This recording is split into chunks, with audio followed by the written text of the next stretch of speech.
Agoud Chodesh Tov, bienvenue à tous pour notre rendez-vous quotidien du Chitat du jour. Aujourd'hui, nous sommes le Lamed Tishri, 30 Tishri qui marque lui le Rosh Chodesh Marcheshvan, 5786. Nous sommes aujourd'hui le mercredi Yom Revi de cette magnifique semaine de la Parashat Noach que nous sommes en train de vivre. Et non, nous ne sommes pas submergés par les eaux, mais au contraire, on s'élève encore plus haut et plus fort et nous transformons ces eaux matérielles et physiques en une chaleur de Kdusha, de sainteté, de Simcha véritable pour tous les mois de l'année qui suivent, puisque nous avons puisé toutes les forces nécessaires pendant ce magnifique mois de Tishri dans la Simcha véritable. Ensemble, n'hésitez pas à partager le Chitat dès maintenant, afin que nous soyons encore et toujours plus, et me dit-on, de plus en plus nombreux.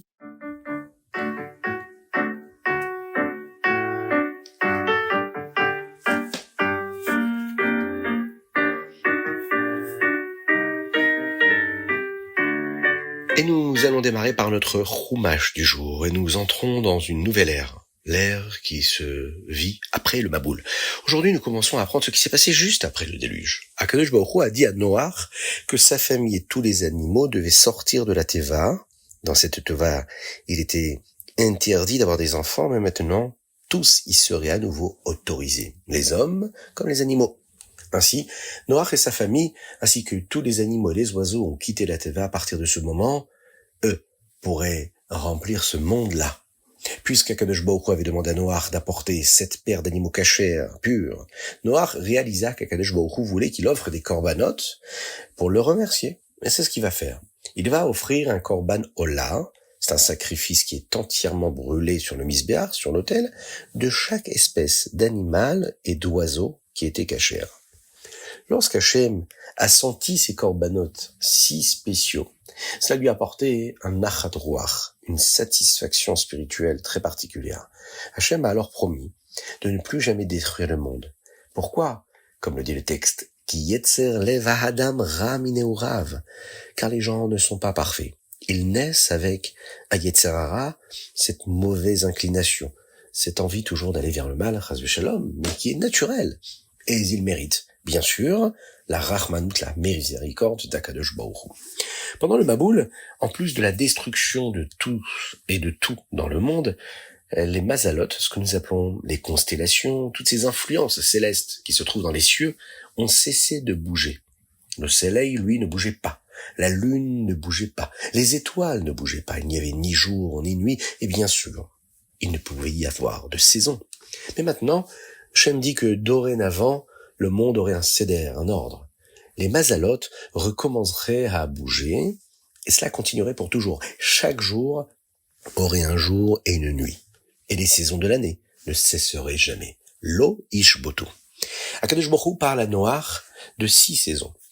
On n'en connaît a priori, probablement, que 4. Les saisons mentionnées par Akadosh Baruch Hu dans l'ordre de leur apparition à partir du milieu du mois de Tishri sont les suivantes. Le temps des semailles, Zera. Le froid, l'hiver, le Choref. Il y a les récoltes, ce que nous appelons Katsir. Il y a l'été, ce que nous appelons le Kaïtz. Et il y a ce que nous appelons le chaud, le Chom. Akadosh Baruch Hu a donné une bracha, une bénédiction à Noach et à sa famille et leur a dit comme ça, Prou urvu. Ayez beaucoup d'enfants, afin de remplir à nouveau toute la terre. Ils n'ont pas à s'inquiéter qu'Akadosh Baruch Hu détruise le monde, car Hachem a promis de ne plus le faire. Ils n'ont pas non plus à s'inquiéter pour les animaux.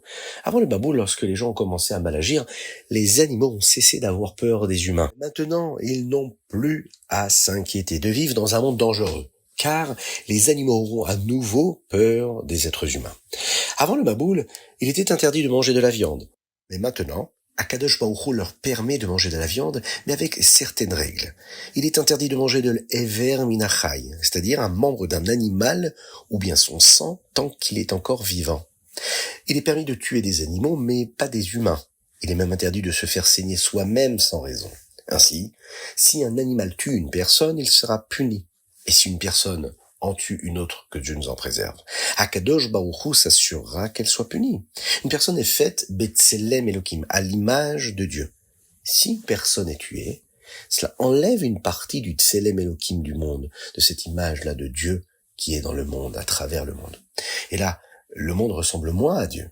Quelqu'un qui fait cela ne mérite donc pas de vivre. Hachem a maintenant donné une mitzvah à Noach et à ses fils. Prou pour vous, allez et ayez des enfants.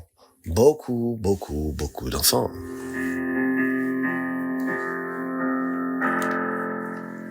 Teilim.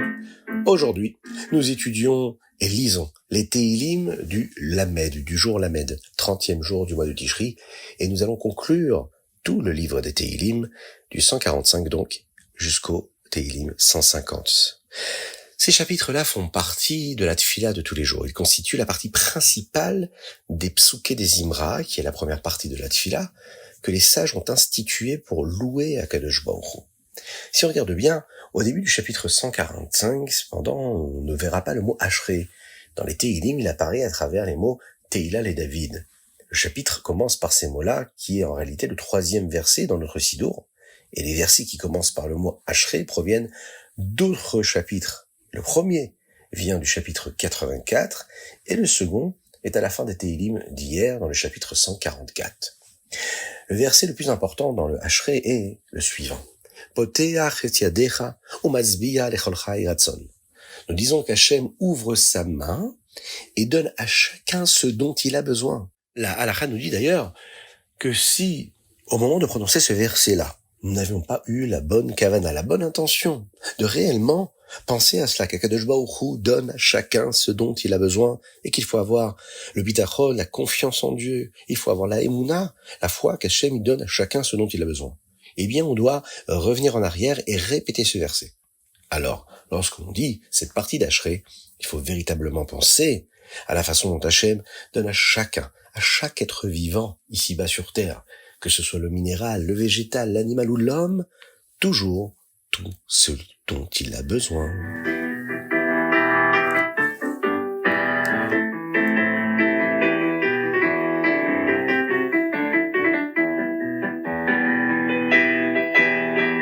Tania, aujourd'hui, nous continuons le sujet que nous avons abordé les derniers jours, à savoir la force qu'il y a dans cette galoute, dans cet exil. Oui, en effet.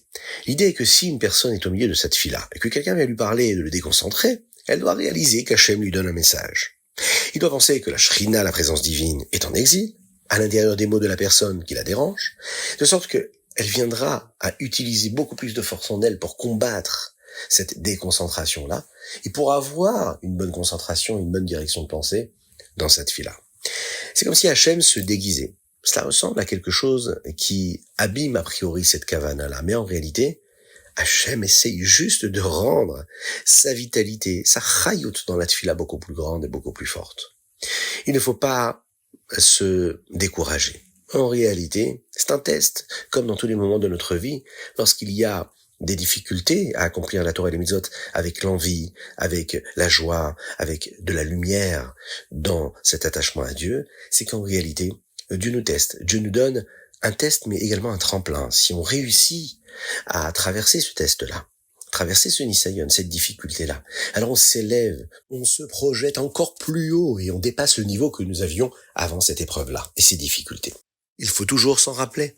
Le but d'un homme ici-bas sur terre, lorsqu'il étudie la Torah, lorsqu'il accomplit des mitzvot et lorsqu'il prie, c'est de dévoiler Dieu. Et donc, dans cette tfila que nous prononçons, on doit toujours se souvenir et se concentrer sur ce principe-là. On est là pour délivrer la Shrina, pour la faire sortir de son exil, et de cette façon-là s'attacher à Hachem encore et toujours plus.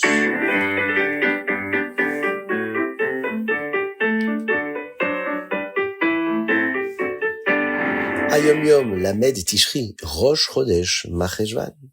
Dans le Hayom Yom d'aujourd'hui, nous apprenons quelque chose et quelques points à savoir lorsque nous disons le Hallel, le jour de Rosh Chodesh. Première chose, lorsque nous disons le Hallel, il y a quelques versets qui se terminent par les mots Ki leolam chasdo. Après chacun de ces versets-là, nous répétons le premier verset qui est Odou Lashem Kitov Ki leolam chasdo. Nous faisons cela quand nous prions avec un minyan, quand il y a 10 personnes, ou même quand on est en train de prier tout seul, beyachid. Deuxième chose que le Hayom Yom nous dit ici, c'est qu'après le Hallel de Rosh Chodesh, nous disons un verset qui figure dans les Sidorim, Ve'Avraham Zaken, suivi, elle, d'une tfila qui commence par le mot Zevadia. Et il faut lire ces textes-là à 3 reprises, 3 fois, Gimel Pe'amim.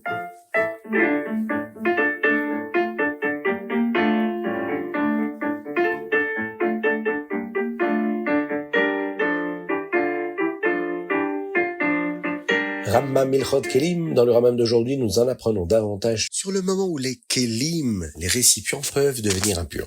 Dans le chapitre 21, le Rambam nous explique quand une longue ficelle, une chaîne ou une corde est considérée comme faisant partie d'un récipient et quand elle ne l'est pas. Sur la base de ces lois-là du Rambam d'aujourd'hui, par exemple, on peut apprendre que si un ballon devient impur, la ficelle du ballon le serait aussi.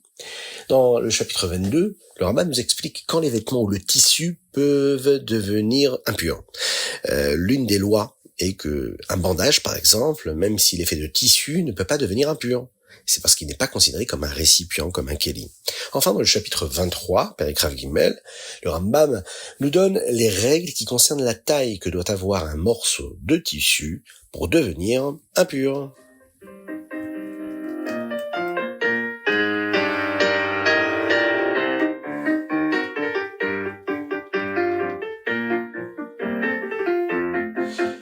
Lors d'un Farbringen, un grand rassemblement, le rabbi a parlé de l'importance d'étudier ce que nous appelons la paracha chassidique, c'est-à-dire le Torah Or ou le Likutei Torah, qui sont des Mahamarim du rabbi Shneur Zalman du Liadi, le Admor Hazaken. Le rabbi a dit que ce n'est pas seulement pour les adultes, mais aussi pour les enfants. Certains ont l'habitude, le minhag, de partager une partie de la paracha chassidite, même avec des enfants qui n'ont pas encore atteint l'âge de la bar ou de la bat mitzvah. Il faut savoir une chose. Le Maboul s'est produit à l'époque de Noach. Mais il y a quelque chose qui ressemble au Maboul dans la vie de chacun. Ce sont ces choses-là qui sont appelées les soucis, des hagot, les choses qui nous inquiètent. Lorsque quelque chose nous inquiète, on est inquiet. Et cela inonde notre cerveau, notre tête, notre cœur, notre esprit. Beaucoup de gens s'inquiètent de la façon dont Hachem leur donnera tout ce dont ils auront besoin. Comme par exemple, et en particulier la parnassa, ou la santé, qu'on espère Bezrat Hachem bonne pour tout le monde. Mais il y a un verset dans les Shir HaShirim qui nous enseigne que toutes ces inquiétudes ne peuvent pas enlever le lien et l'amour d'une personne pour Dieu.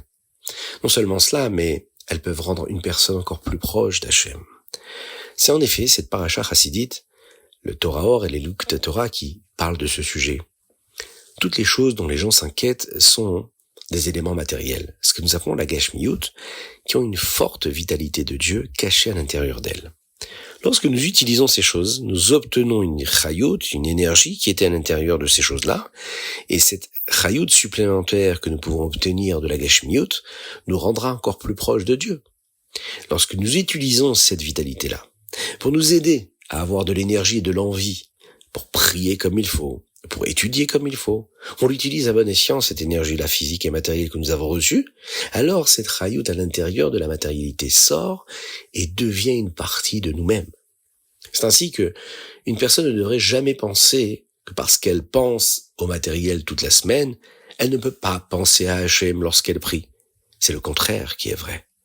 Parce que nous pensons et nous vivons dans la matérialité pendant toute la semaine, que nous sommes plongés dans ce monde-là, on a obtenu tellement de vitalité supplémentaire qui se trouve dans ces éléments physiques et matériels avec lesquels nous avons un contact, que lorsque nous faisons la tfila comme un chassid doit le faire, lorsqu'on prie comme il faut le jour du Shabbat comme il faut, alors on pourra utiliser toute cette énergie-là pour se rapprocher tellement plus près de Dieu qu'il est nécessaire d'en prendre conscience et de prendre les forces pour cela. Juste d'en être conscient, pour encore et toujours plus se rapprocher de Dieu, et cela avec toutes les forces que Dieu nous a données, à travers cette matérialité du monde, utilisée comme il le faut.